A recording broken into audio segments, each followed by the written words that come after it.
St. Patrick's Day. If you guys celebrate. I know Australians do, is that right? Australians and Scottish people mostly do it.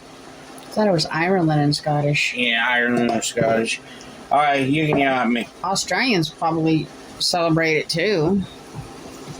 I know in Chicago, Illinois, what river is it?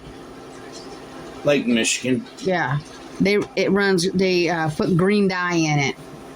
Turn the water green. Yeah. For St. Patty's Day, they call the river runs green.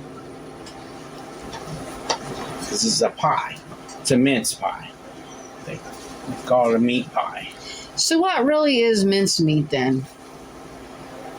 Depends on what you're talking about. Well, when I was a kid, my mom's side always made mincemeat pies. Well, some people put stomach and all the innards with the mincemeat pie, or they use the leftover scrambled meat. Some people use lamb and stuff like that. They didn't eat lamb, but I didn't care for the meat pies when I was growing up. And they always canned the meat. It's probably because they use stomach. And it looked gross. I wouldn't touch it, but the adults loved it. Like it says, depends on what it was. There's all sorts of types of mincemeat pie. Some of it's fruit. Spanish cream pie. You know.